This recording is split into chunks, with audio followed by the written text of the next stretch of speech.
You know, some days you're the nail, some days you're the hammer, some days you're kind of in between. I fixed this thing up last night, this bush hog, serviced the whole thing, came back up, double checked my gearbox oil level. Ain't a drop of oil in this gearbox.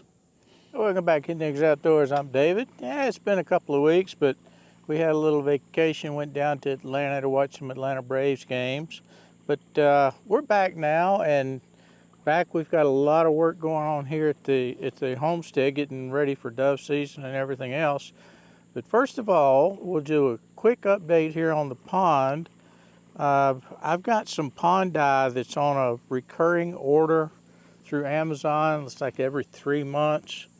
And I just checked the mail today, and guess what's here? The pond dye.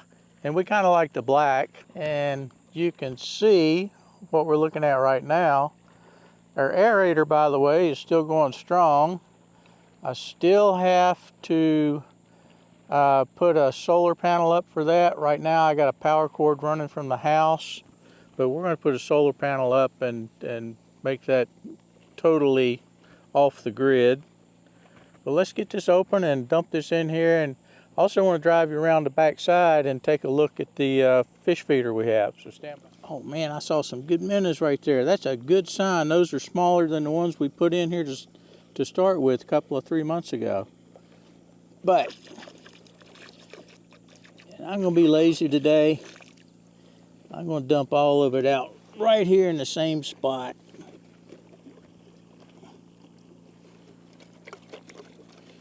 Be sure you get your money's worth out of this. See how much more dye came out there?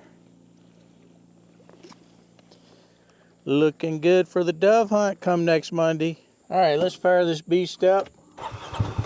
Drive around over there to the fish feeder. This is our Moultrie feeder. It throws the feed out pretty good ways. I've got a solar panel hooked up here to keep the little 6-volt battery charged on it. And I'm actually well pleased with it. We've got a little bit of pond scum on the pond because I hadn't had the aerator on for the past couple of days. And you need some pond scum in your pond. You just don't want it to overtake everything. And we've got a blue million, these little itty bitty frogs. I mean, these things are everywhere. Can you see him there? Where'd he hop off to? There he is. There he goes, he's on that rock. But we got, I'm telling you, I have never seen so many frogs in all my life. They are thick out here. Let's see if we can get a test run done on this this fish feeder. You can take a look at, see how far out it goes.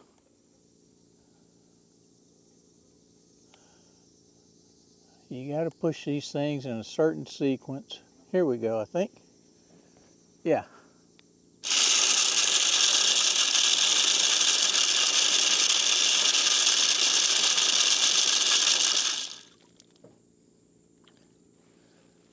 Now, the pond's down a little bit from where it normally is up here. About half the time, this fish feeder the front legs are underwater. And it's not their normal feeding time. So I think we caught them off guard.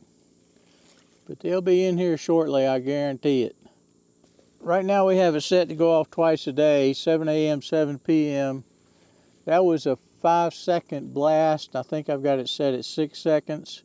But if y'all got any experience with these and think I need to bump it up or down, it's only a 1-acre pond. Drop them down in the comments below. I'm always happy to learn. We're also going to take a Rhino bush hog. That's been on our channel before. You can take a look at that, the reviews and everything else that I did on it. We're going to take that, and unfortunately my dove field didn't cure out quite in time, but I'm kind of stuck between a rock and a hard place. The forecast for yesterday afternoon, Sunday afternoon, was like a 75% chance of heavy thunderstorms. So I went, okay, well, I guess I'll go ahead and throw out the fall seed plot seed. And it's a blend of smorgasbord from Eagle Seed. But as you can see, as I drive through here, there's going to be a lot of this hybrid sorghum that is not fully mature as of yet. But unfortunately, dove season starts a week from today, and I've already put the other fall seed plot out. I put that out yesterday because I thought the storms were coming. So I'm just going to go ahead and bush hog all this down, and we'll see. I wish I had a no-till drill and crimpers and all that kind of stuff, but I don't. So we're doing this the old-fashioned way with a broadcast spreader on the back of a tractor, and we put out 200 pounds of Eagle Seed smorgasbord, and then I'm going to go bush hog over this, and I might even come back and disc it, depending on how this looks, just so I have good seed to soil contact. But you can see this is still another couple of 3 weeks out from being really ready to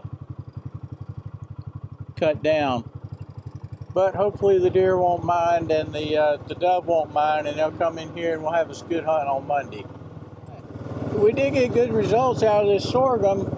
It just the weather was crap this spring. We also had some sunflower out here, but it got too wet and then it got too dry.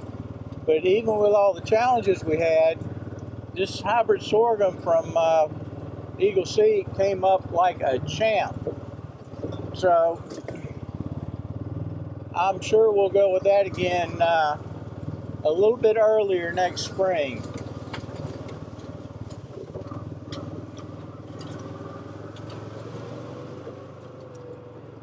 This is where all the sunflower was supposed to be for the most part, and it just didn't do worth a darn this year.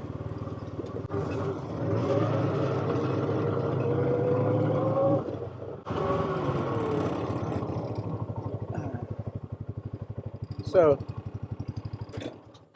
what we've got going on up here, I pulled the bush hog out yesterday evening, and we've got it hooked up. I need to hook the PTO up, and we'll recheck the gearbox oil. I topped that thing off yesterday to the full mark, and we'll hook this up and we'll get busy bush hogging this field we just drove through.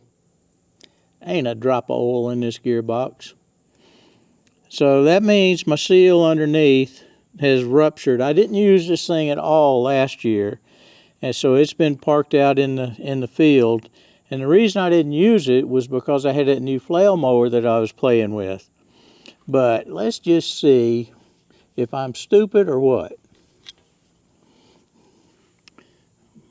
Put the dipstick back in. And I had this sucker full yesterday, or up to the full mark. And 80 weight 90 gear oil ain't cheap.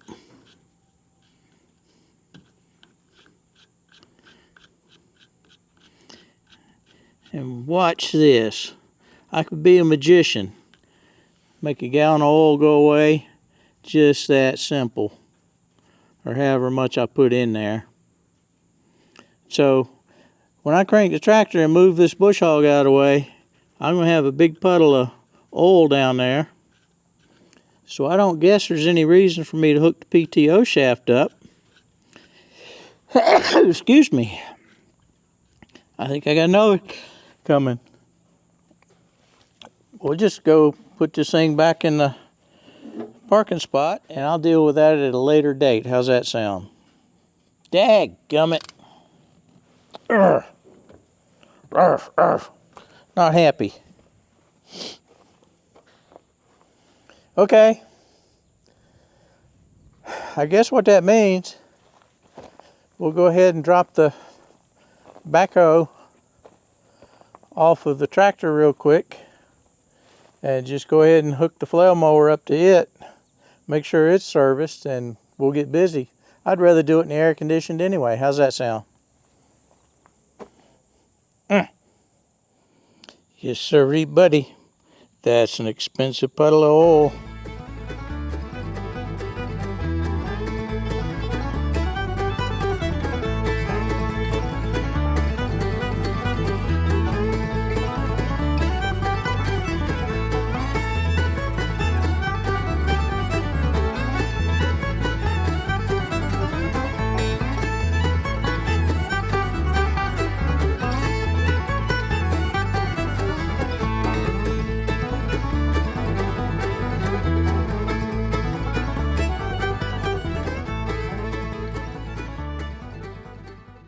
Well, I told you, some days a hammer, some days a nail.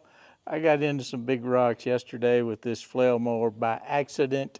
And so we're going to have to change out a couple of these hammers. Let me show you. I like going into a rough or an unknown field with a brush hog much more so than a flail mower. And it's not, you get a better cut quality out of the flail mower, but I don't think you have as much inertia. And when you do hit something like some, big rocks, I'm not talking softball size rocks, I'm talking big rocks, you wind up busting off hammers like this.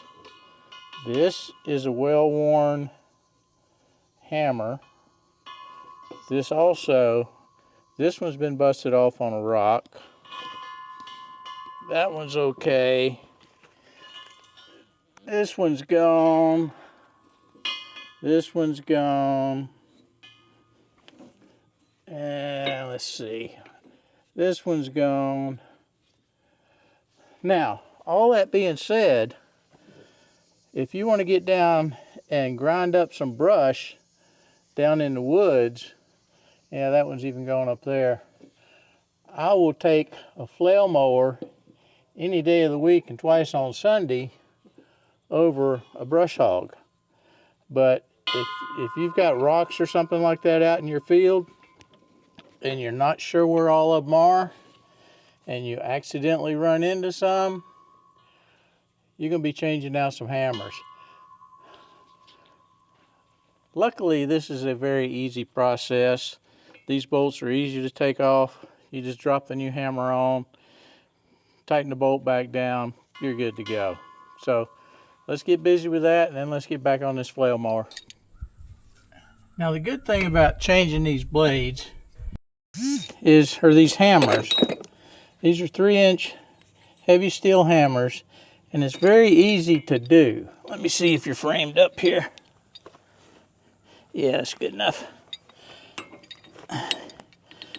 This is, they're 3/4 inch. So get you a box end, get you anything you want. Pop it up there 3/4 inch and get you a ratchet or a socket set or whatever. And there's not a lot of torque on here. These are self-locking nuts on the end of these bolts. So this one's upside down, so it's a little more cantankerous to work with, but almost there. I guess I could have put the socket on the top, but heck, we're almost done.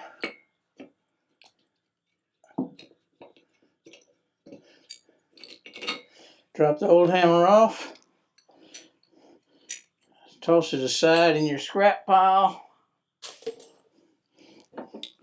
Be sure you put your hammer back in the right way, because you can, well, maybe you can't. Yeah, you can put it in the wrong way, which you don't want, but you got plenty of examples on here, so you'd have to be almost as dumb as me to put them in bass-ackwards.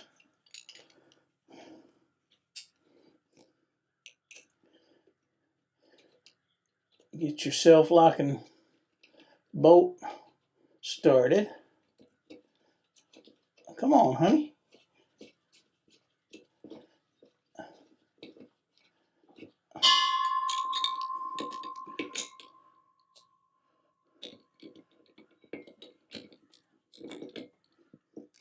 I got 2 thumbs on each hand right now, it seems like. Trying to keep my hands out of the way of the camera.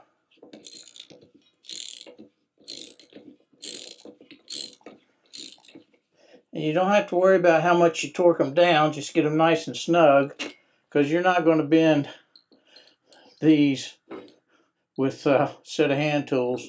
And these blades have to rotate in their spot there. And you can get these blade replacements. You'll see them on sale every now and then, and usually when I see them on sale, I'll just grab up 10 or 12, and they come in a cardboard box. Just store them on the shelf, because you'll do what I did and hit you some and need to replace some. This one looks like it's about seeing its better days too, so we'll get it. But let me change these out, and then we'll get back on the flail mower and move on from there. All right, as you look behind me, you're going to be able to tell the difference in cut. We changed out about a dozen of those hammers because some of them were just beat to death. And if you look down here in front, this is a pass we made yesterday, or you can just compare it with the pass we're making now as you look out the rear. And we're still having to go really slow because I just spent the time to replace those blades or those hammers, and I'm really checking the side of the tractor over here. I've got this thing all set, so I'm really checking the side to make sure I don't hit any more big rocks. So let's get turned around here and maybe you can see the difference in the cut.